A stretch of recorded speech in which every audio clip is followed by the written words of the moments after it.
അപ്പൊ ഇതിന് ഏറ്റവും ഈ ഹദീസ് പ്രകാരം ഏറ്റവും യോഗ്യൻ റസൂലാണ്. അങ്ങനത്തെ റസൂലിനോട് അള്ളാഹു പ്രഖ്യാപിക്കാൻ വേണ്ടി പറയുന്നു, കുല്ലാ അംലികു ലിനഫ്സി നഫ്അൻ വലാ ദർറൻ ഇല്ലാ മാ ശാ അല്ലാഹ് വലൗ കുൻതു അഅലമുൽ ഗൈബ ലസ്തക്തർതു മിനൽ ഖൈർ വമാ മസ്സനി അസ്സൂ ഇൻ അന ഇല്ലാ നദീറുൻ വബശീറുൻ മുബീൻ.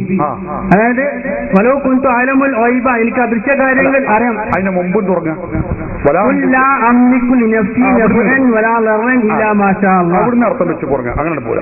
എന്റെ സ്വന്തം ദേഹത്തിന് തന്നെ ഉപകാരമോ ഉപദ്രവമോ വരുത്തൽ എന്റെ അധീനത്തിൽപ്പെട്ടതല്ല.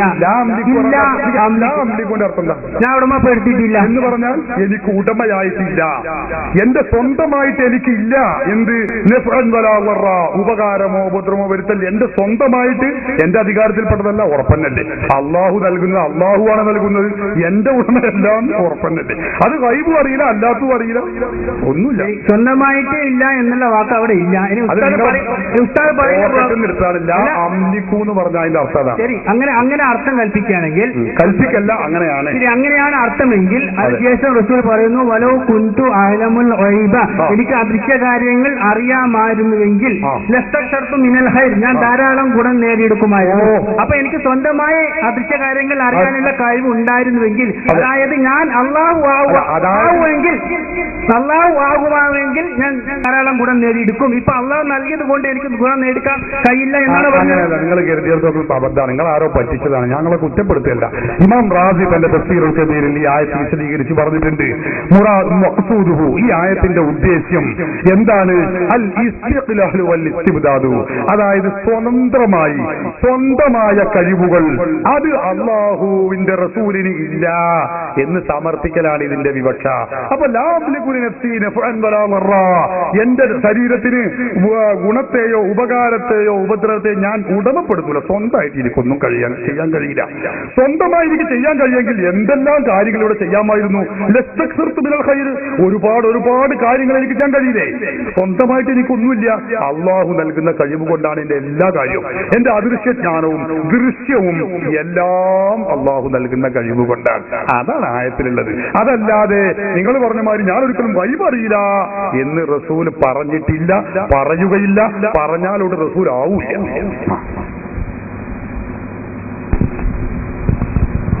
അപ്പൊ സ്വന്തമായിട്ട് കഴിവുണ്ടായാലേ ഇത് വർദ്ധിക്കാൻ പറ്റൂല, അല്ലെങ്കിൽ അള്ളാഹു കൊടുത്ത കഴിവ് കൊണ്ടൊന്നും ചെയ്യാൻ പറ്റില്ല എന്ന അവസ്ഥ പറഞ്ഞിരുന്നത്. ഒന്നും ചെയ്യാൻ പറ്റൂല എന്ന് ഞാൻ പറഞ്ഞിട്ടില്ല. അപ്പോ അള്ളാഹു നൽകിയ കഴിവാകുമ്പോ അള്ളാഹുവിന്റെ ഉദ്ദേശം അനുസരിച്ചുള്ള പ്രവർത്തനങ്ങളെ ചെയ്യാൻ പറ്റുള്ളൂ. അതാണ് ഞാൻ പറഞ്ഞത്. സ്വതന്ത്രമായ കഴിവ് എന്ന് പറഞ്ഞാല് നിങ്ങൾ വിഗ്രഹങ്ങൾക്ക് ചാർത്തുന്നത് പോലെ, എന്തെല്ലാം വിഗ്രഹങ്ങൾ എന്ന് പറഞ്ഞാൽ ദൈവങ്ങൾ, മക്കയിലെ മുശ്രിക്കുകൾ അവരുടെ ദൈവങ്ങൾക്ക് ചാർത്തുന്നത് പോലെയുള്ള കഴിവുകൾ ഉണ്ടെന്ന് പറയുകയാണെങ്കിൽ നിങ്ങൾ ഈ പറഞ്ഞ മാതിരിയൊക്കെ എനിക്കും ചെയ്തൂടെ. പക്ഷെ ഞാൻ അങ്ങനെ പറയില്ല. എന്തുകൊണ്ട്? എനിക്ക് അള്ളാഹു നൽകുന്ന കഴിവേ ഉള്ളൂ. അത് ദൃശ്യമായ കഴിവാവട്ടെ അദൃശ്യമായ കഴിവാവട്ടെ. ഇതാണ് ആയത്തിന്റെ അർത്ഥം. സ്വന്തമായി കഴിവുണ്ട് എന്ന് ആരും വിശ്വസിക്കുന്നില്ല. മക്കാ മുശ്രിക്കുകൾ പോലും വിശ്വസിച്ചില്ല. അവർ പോലും പറഞ്ഞത് നേരത്തെ പറഞ്ഞ പോലെ ആ ഉലായി ശുഫാവുനായി ഉണ്ടല്ല, ഈ കൂട്ടർ അള്ളാഹുവിന്റെ അടുക്കൽ ഞങ്ങൾക്ക് ശുപാർശ ചെയ്യുന്നവരാണെന്നാണ്. സ്വന്തമായി കഴിവുണ്ടെന്ന് മക്കാ മുശ്രിക്കുകൾ വിശ്വസിച്ചില്ല. മക്കാ മുശ്രിക്കുകൾ ഭൂമി സൃഷ്ടിച്ചതാരെ, ആകാശം സൃഷ്ടിച്ചതാരെ എന്നൊക്കെ ചോദിച്ചാൽ അവർ ഉത്തരം പറയാം അള്ളാഹു അള്ളാഹു അള്ളാഹു എന്നാണ്. പക്ഷെ അവരുടെ പറഞ്ഞത് അള്ളാഹുമായിട്ട് ഒരു അടുപ്പം അടുപ്പിക്കാനല്ലാതെ നാം അവയെ ആരാധിക്കുന്നില്ല എന്നാണ് അവർ പറഞ്ഞത്. അവർ സ്വന്തമായി കഴിവുണ്ടെന്ന് വിശ്വസിച്ചില്ല എന്നാണ് നിങ്ങൾ പറഞ്ഞത്, എന്നാണ് അള്ളാഹു പറഞ്ഞത്. അല്ല, അള്ളാഹു അങ്ങനെ പറഞ്ഞു. നിങ്ങളെ പോകരുത് നിർത്താൻ അള്ളാഹു അങ്ങനെ പറഞ്ഞിട്ടില്ല. അള്ളാഹു പറഞ്ഞത് എന്താണെന്നറിയോ? അള്ളാഹു പറഞ്ഞത് അങ്ങനെ, ഉലായിക ആ കക്ഷികൾ അല്ലദീന ഒരു കൂട്ടരാണ് കഫറൂ ബി റബ്ബിഹിം, അവരുടെ നാഥനെ കൊണ്ട് രക്ഷിതാവിനെ കൊണ്ട് കാഫിറായ കൂട്ടരാണ് എന്നാ അള്ളാഹു പറഞ്ഞത്. മറ്റേ നിങ്ങൾ പറഞ്ഞതാ, അള്ളാഹു പറഞ്ഞതാ ഞങ്ങൾ പറഞ്ഞത്. ഇത് നിങ്ങൾക്കറിയണോ? തഫ്സീർ ബഹുമാനപ്പെട്ട ഇമാം ഹാഫിദ് ഇബ്നു ഹജർ അൽ-അസ്ഖലാനിന്റെ വിശുദ്ധമായ ഫത്ഹുൽ ബാരി, ആ ഫത്ഹുൽ ബാരിയിൽ മക്കാ മുശ്രിക്കുകളെ വിശ്വാസം പറയുന്നുണ്ട്. ഞങ്ങൾക്ക് ദുർവ്യാഖ്യാനിക്കേണ്ട ഒരു കാര്യമില്ല, ഉള്ളത് പറഞ്ഞാൽ മതി. നിങ്ങൾ ആയത്തിന്റെ ഉദാഹരണം തോന്നിയതാണ് പറയാം. അതിന് വലിപ്പമുള്ള വേറെ ആളെ നോക്കേണ്ടി വരും, ഞങ്ങളെ കിട്ടൂല. മനസ്സിലാക്കാം നിങ്ങൾക്ക്? ഇതിൽ കാണാം തഫ്സീർ ബഹുമാനപ്പെട്ട ഫത്ഹുൽ ബാരിയിലെ 590 പേജിൽ കാണാം മക്ക മുശ്രിക്കുകളുടെ വിശ്വാസം എന്താ പറയുന്നത്.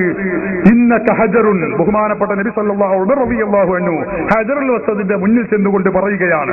എന്താ പറയുന്നത്? ഇന്നി അഅലമു അന്നക ഹജറുൻ ലാ തദുറു വലാ തൻഫഉ. ഹജറുൽ പറയാ, നീ ഒരു കല്ലാണ്, ഉപകാരം ചെയ്യാൻ കഴിയില്ല, ഉപദ്രവം ചെയ്യാൻ കഴിയില്ല എന്ന് എനിക്കറിയാം. പക്ഷേ വലൗലാ അന്നീ റഅയ്തു നബിയ സല്ലല്ലാഹു അലൈഹി വസല്ലം യുഖബ്ബിറു കമാ ഖബ്ബൽതുക, അല്ലാഹുവിന്റെ റസൂൽ നിന്നെ ചുംബിക്കുന്നത് ഞാൻ കണ്ടിട്ടുണ്ട്, അതുകൊണ്ടാണ് ഞാൻ ചുംബിക്കുന്നത് എന്ന് ഉമർ റളിയല്ലാഹു അൻഹു പറയാനുള്ള കാരണം എന്താണ്? ബഹുമാനപ്പെട്ട ഇമാം ഇബ്നു ജരീർ തബരി വിശദീകരിക്കുന്നു, ഹാഫിദ് ഇബ്നു ഹജർ അസ്ഖലാനി വിശദീകരിക്കുന്നു. എന്താ കാരണം എന്നോ, അതുതാ അന്നസ്തിലാമൽ ഹജരി من باب تعظيم بعض الأحجار كما كانت العرب تفعل في الجاهلية فأراد عمر أن يعلم الناس أن استلامه اتباع لرسول الله صلى الله عليه وسلم. ഈ കല്ലിനെ ചുംബിക്കുക എന്നത് നബി തങ്ങളുടെ പ്രവർത്തനത്തിനോട് പിൻപറ്റലാണ്, അതല്ലാതെ ലാലി അന്നൽ ഹജറ യൻഫഉ വയദുറു ബിദാതിഹി, കല്ല് സ്വന്തമായി ഉപകാരവും ഉപദ്രവവും ചെയ്യും എന്ന് കരുതിക്കൊണ്ടല്ല. എന്നിട്ട് ഇമാം ഹാഫിദ് പറയാ, നിങ്ങൾ വെറുതെ പറഞ്ഞാ പോരാ, നോക്കിക്കോളി അറബി അറിയുമെങ്കിൽ.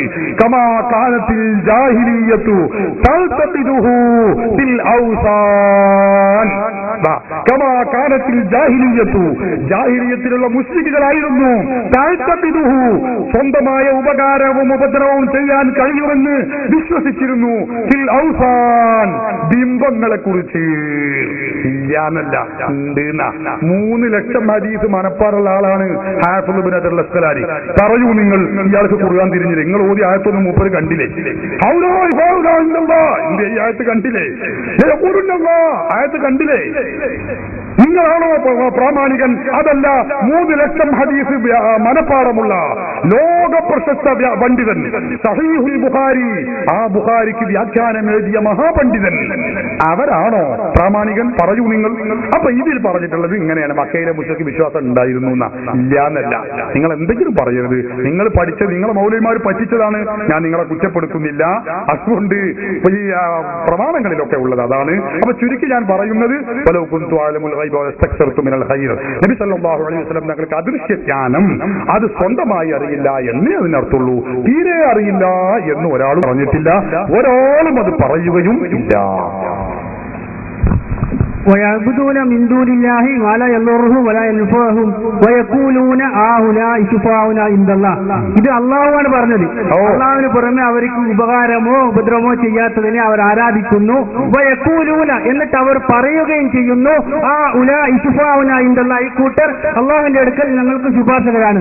അപ്പൊ ഇവിടെ അല്ലാഹു തന്നെയാണ് നേരിട്ട് പറയുന്നത്.